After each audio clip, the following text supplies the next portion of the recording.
So my name is Allan Namu. I'm a Kenyan investigative reporter and a co-founder of Africa Uncensored. So Africa Uncensored is an investigative and in-depth journalism collective. Our goals are to investigate, expose, and also empower across Africa, and really show Africa as it really is. We've been doing this for almost 4 years now, since leaving mainstream, and we're doing okay. From this perch where tourists, guests of the Sosian Ranch would come and watch wild animals drink water in the heat. When I joined KTN, because KTN was my first employer, I had the unction to tell, feature stories that went beyond the normal news docket, and tell them differently because I felt that that was where I was best suited. I had been watching a lot of people who worked for KTN at the time, Catherine Wambuasoi, as well as Linus Kaikai was there before, and then joined Joa Geos and all of these people. And I thought that that would be something that I'd be interested in. So I kind of fell into investigative reporting after a while of doing that. We started doing more and more in-depth stories, and then after meeting up with now Nyali Member of Parliament Mohammed Ali, who joined about a year after me, we did our first investigative project together, and we figured out that we like that kind of storytelling, and it kind of grew from there. So I learned pretty much everything that I know on the job from different investigative projects, trying new techniques, going deeper into different stories, and over time it's become one of the more rewarding sort of subgenres in my career.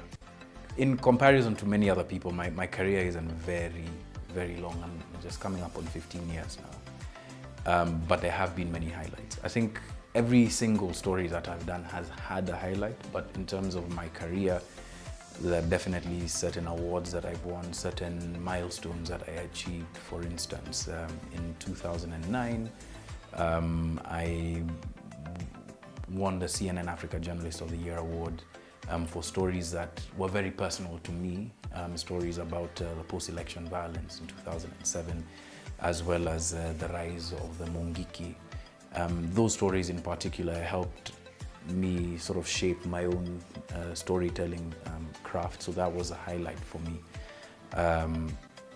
I mean, there have been many others, but I think the biggest one, journalistically at least, has been co-founding Africa Uncensored. That's been really the one thing that I said that I wanted to do, that I worked towards, and eventually was able to achieve.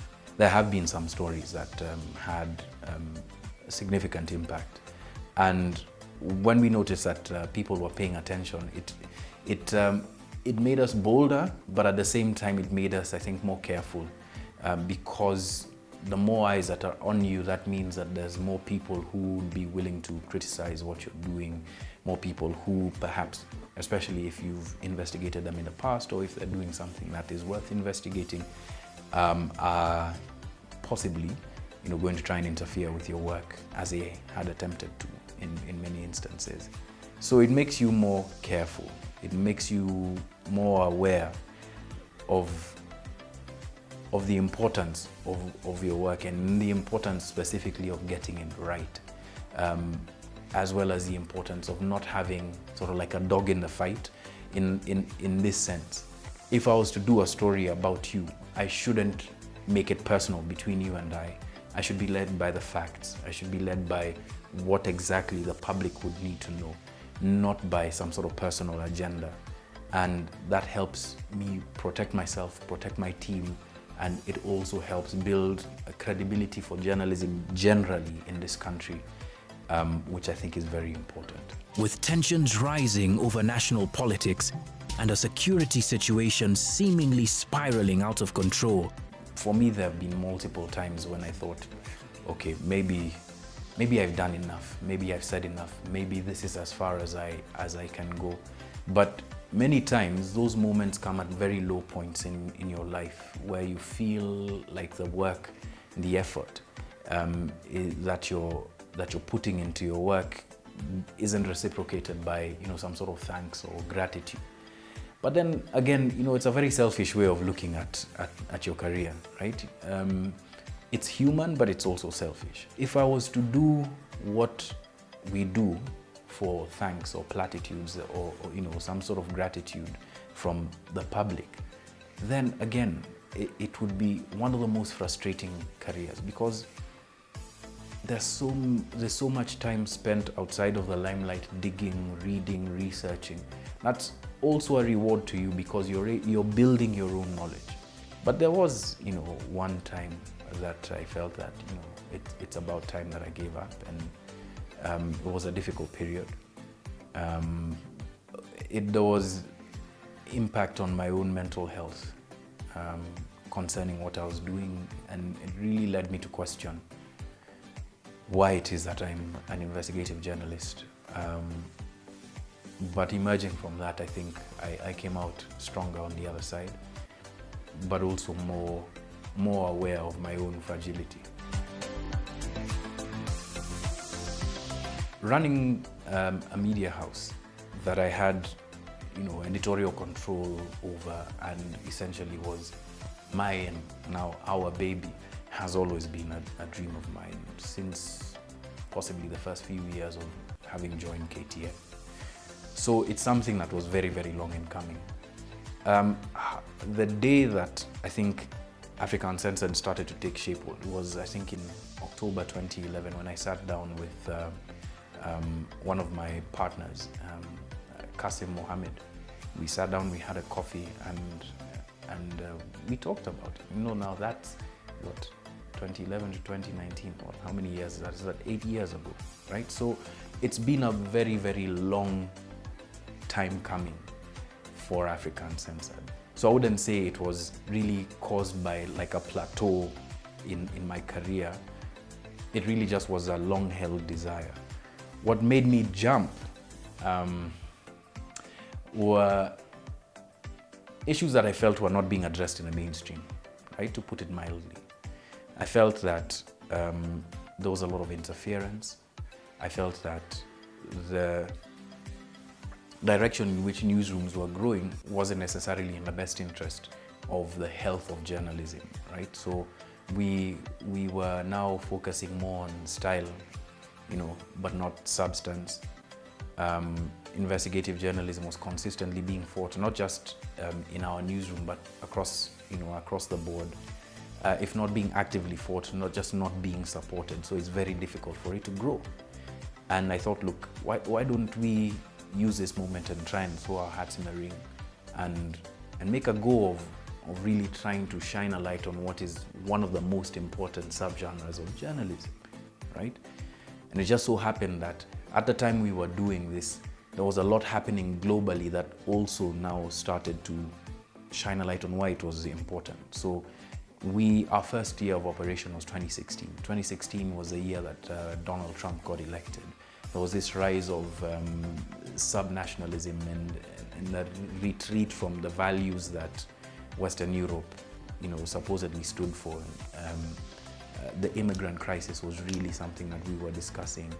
There was corruption in different places that was now being brought to the fore. So I think that kind of disaffection from the public fed into wanting to know more and really get the facts. And that's the moment that was important for Africa Uncensored. Stephen and his conductor will try pretty much anything to get ahead of the traffic, from technology to terrible driving. The idea of being to take on subjects in Africa, I think it would be a bit foolish and naive of me to say that we can do it on our own. So how we're approaching it is really through collaboration with other African journalists who know their local context more, to be able to now kind of produce some sort of synergy, right? But the idea of Africa, for me, is an important one. And I think that's why, in spite of the fact that it was scary, that travel across Africa is expensive, that there's different languages, different cultures that you have to become accustomed to, the idea that we can play a part in really showing Africa as it really is was important for me. I think it should be important for every African, because fundamentally, which continent you know, if you were to look at the continents, which continent has gone through the kinds of things that Africa has gone through? Which continent has as rich a history, as illustrious a past as Africa? Which continent is dogged by as many problems as Africa has? But then again, which continent is the most beautiful? You know, that this is a subjective view. Which continent is the most beautiful? Which continent has perhaps the most diversity in terms of languages, in terms of cultures, in terms of, you know, even in terms of the age of its population? Africa is really where it's happening, right? And I'm not saying this as some sort of Africa rising narrative. Me, I'm saying it from how I see it. And it's important that each of us play, even if it's a small role, in ensuring that Africa progresses. But our approach as investigative journalists is to really expose wrongdoing, right, across the continent. Because it is the wrongdoing that has led to our characterization as this place where nothing ever goes right, which is absolutely flawed. A small percentage of people across the continent are responsible for so much destruction, you know, so much death. Every African has a story about something that impacted them that they had no control over, that was caused by leadership, that was caused by our history, that was caused by various things that, if done right, would really not stand in their way and not stand in the way of their own personal progress. So for me, that's why Africa Uncensored is important. And not just as, you know, as an organization based here in Kenya doing one thing, but as part of a collective of many other people across the continent who are doing in their own ways different things, finding solutions for water treatment, right? Really putting the environment at the forefront of their own sort of like career paths or what they do on their daily lives, finding solutions to education, challenging the status quo who would have us believe certain things about ourselves. That's important. It's really a moment for us to really start thinking about how we must liberate ourselves from many of the things that are holding us back. And I think that in some ways Africa Uncensored is playing that role. Small, hopefully in a bigger way in future. Within a span of 2 weeks, I lost 2 people to suicide. They were not strangers. These were people I had known my entire life. We did a series on mental health last year, and one of our reporters did a brilliant documentary on the same. We did an investigative documentary about what's happening in South Sudan and how the East African region is playing a part in that conflict. We've done stories in different parts of Africa, but I mean, like in Kenya, we did stories about how the city inspectorate, the Kanjo, are really, you know, members of the Kanjo are extorting bribes from ordinary people who are just trying to make a living. We've done stories about extrajudicial executions and forced disappearances that are still relevant today, unfortunately. So, I mean, there's a whole basket of things. I really can't pick one. It's very difficult for me to pick one.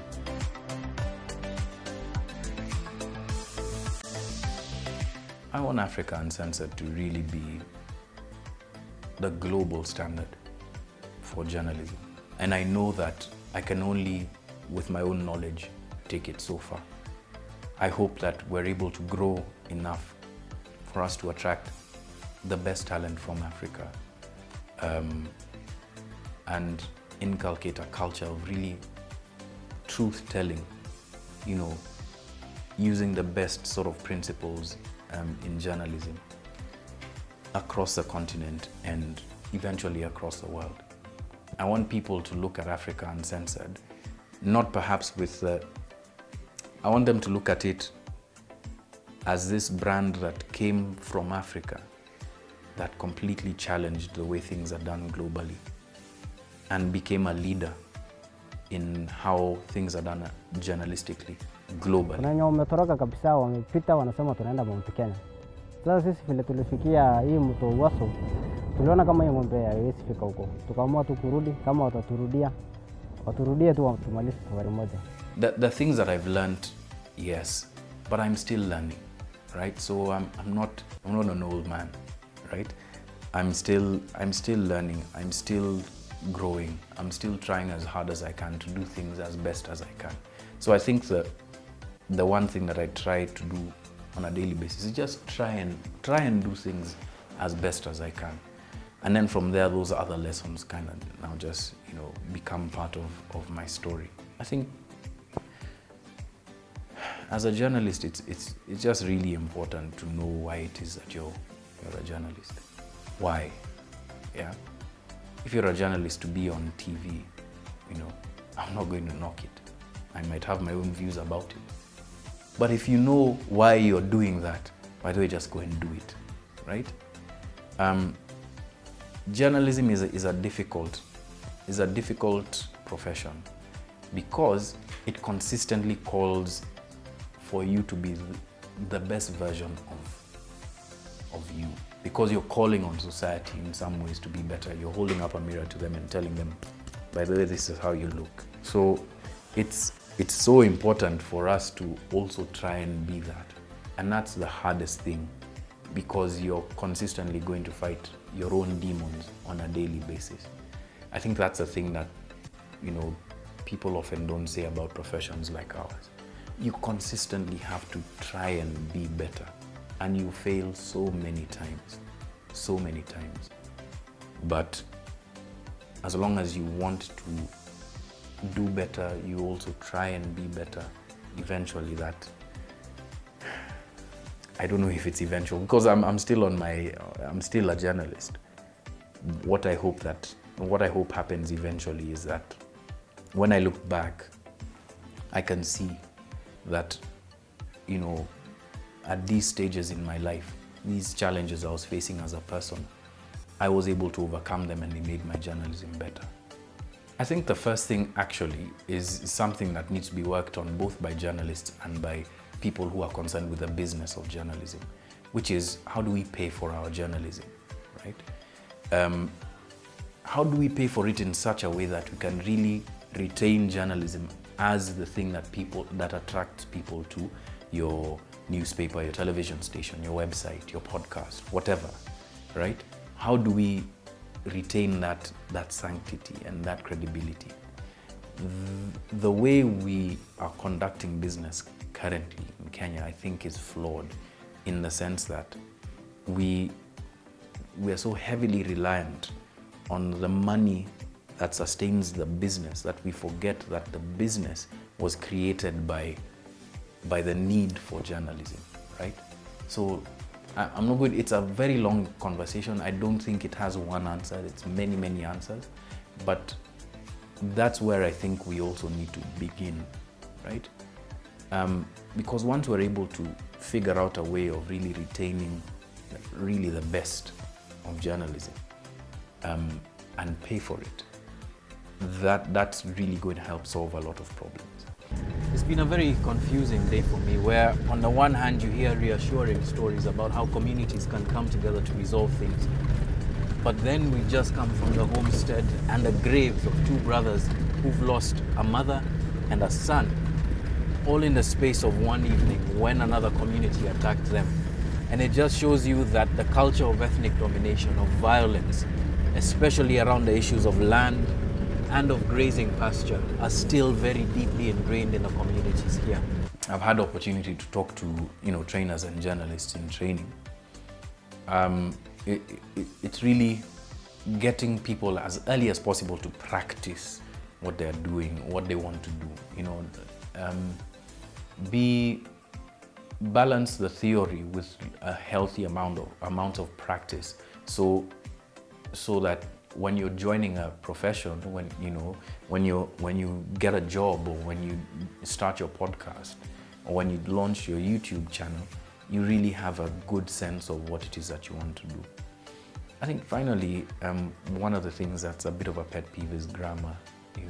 It sounds silly, but a lot more people than I'm comfortable with really don't prioritize the structure of what they want to say, spelling,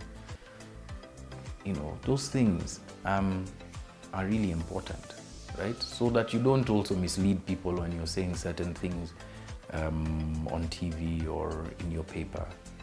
It's really important to really focus, and that's why books are important, so that you can learn different ways of saying things.